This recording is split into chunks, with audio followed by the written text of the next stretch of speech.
Yo, what's going on, everybody? It's your boy Naruto Explain here, bringing you guys another Boruto Naruto Next Generation discussion on the fallout from Boruto Chapter 76. And today, I want to take a different look at something we got in the last Boruto Manga chapter, which is the fact that a huge plot point has been set up in the form of our favorite useless Jonin, Nishi, who apparently has a team of other useless Jonin or Chunin in the form of Team E, who are sensory ninjas that have suddenly gone missing and have not reported in to Shikamaru. Now, as you guys know from my chapter review, I've been pretty adamant that I believe this is the working of Code, since it's been a few chapters since we've seen him and we know Code is on his way to Konoha with his Sentel's army. However, that brings up a major question, which is, given how shaken up Shikamaru was at the disappearance of the team, will he send anyone after them to investigate and potentially provide backup? As you guys know, I've said I personally think Sasuke is the best option to be sent to check things out, since it appears he's no longer in Konoha right now or is on his way out of Konoha. But I'll be transparent and say that given since Sasuke is one of my favorite characters in the franchise, my objectivity in wanting Sasuke might be called into question. You might say my love for the character might blind me here. However, in response to that Sasuke video, one of you guys made a really good point that I did not consider. It makes more sense if Konohamaru is the one who's sent out to investigate. The reason being is that Konohamaru is currently there supervising Team 7 and Sarda's already a Chunin. So if he leaves the area, Sarda has enough authority to continue carrying out the mission without any supervision, which is basically observation, which I do think that's a really good idea that was actually put forward here. So Konohamaru in the manga's extra info has already been revealed to be someone who Naruto and Shikamaru place a lot of expectations onto, in the sense that he's in that very small number of shinobi who Naruto allows to go out on missions as either as part of a two-man team or alone. And there were times where Konohamaru left Team 7 to carry out other duties according to what we were told in that manga profile. So that does make some sense to send him there, because if you're sending him to check on Nishi and his team's last known location, and if he gets there and he sees that they're missing, he's able to give a status update and either continue to further investigate, which seems most likely since waiting for backup might not be an option at this very moment, or he's going to be told to wait for backup from whatever shinobi might happen to be in the area. However, this is where we run into a bit of a problem here. Is Konohamaru strong? Well, yes, despite all the memes, Konohamaru is strong, but the problem is that he's been surpassed by the members of his team, which isn't anything to be ashamed of like people are saying, because that's a team of prodigies with a higher ceiling than Konohamaru has. So that's all to be expected. However, for as strong as he is and as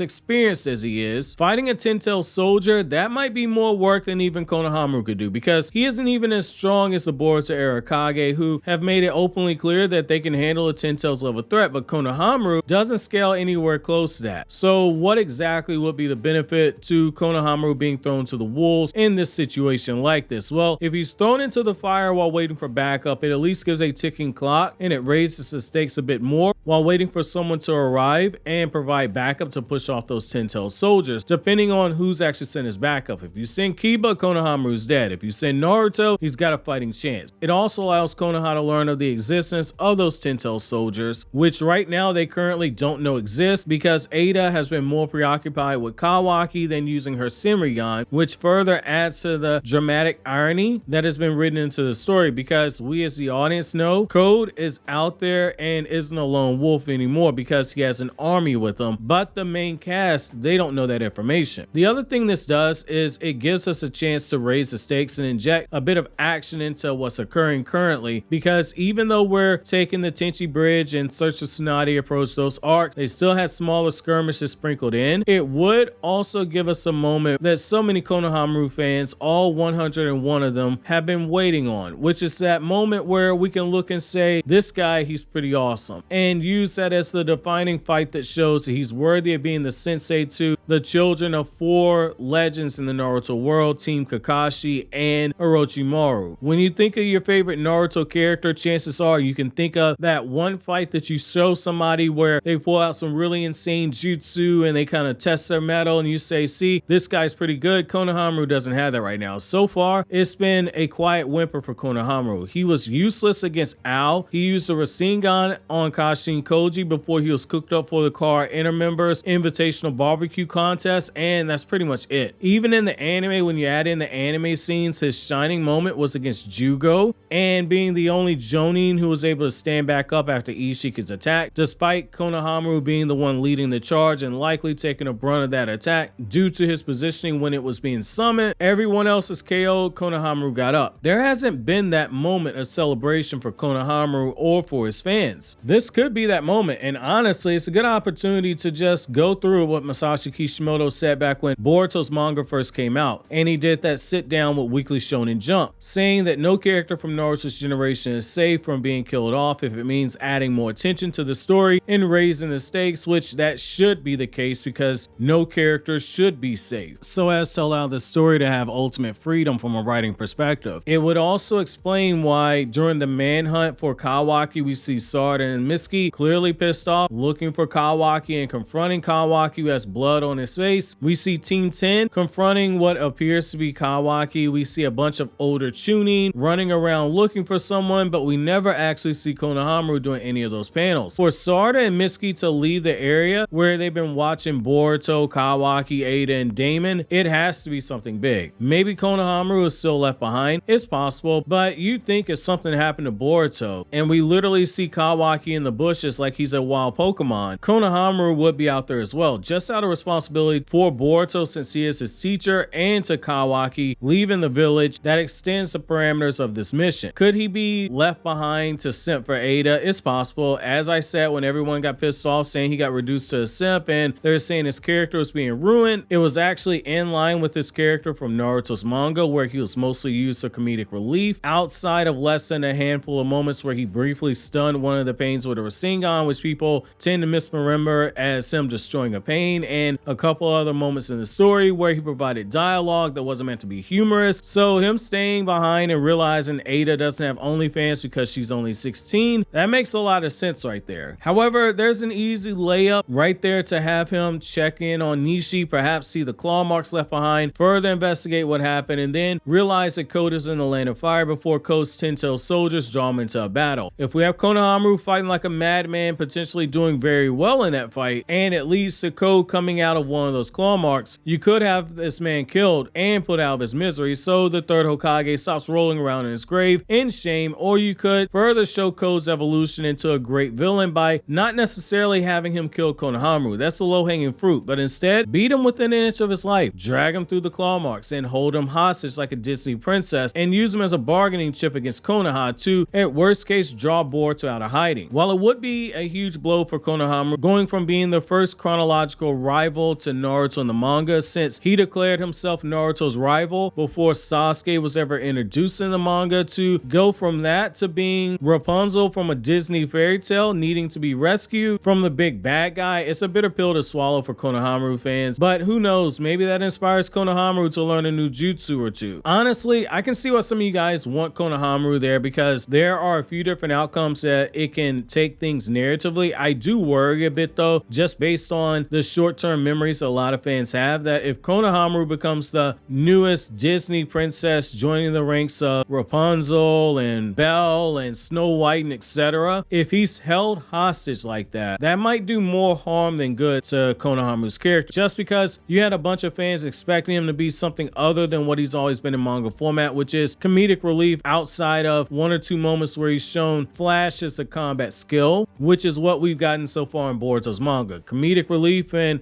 a couple of flashes, nothing more, nothing less. I think killing him off, it might work just to put him out of his misery, but that's a question for you guys down in the comment section. Do you think narratively Konohamaru makes most sense to check on Nishi or encounter the 10-tailed soldiers, and which would be better for Konohamaru, to be held hostage or to be killed off? While you think that over, click here to watch my Chainsaw Man video essay on Makima, or click here to watch this Naruto Explained video.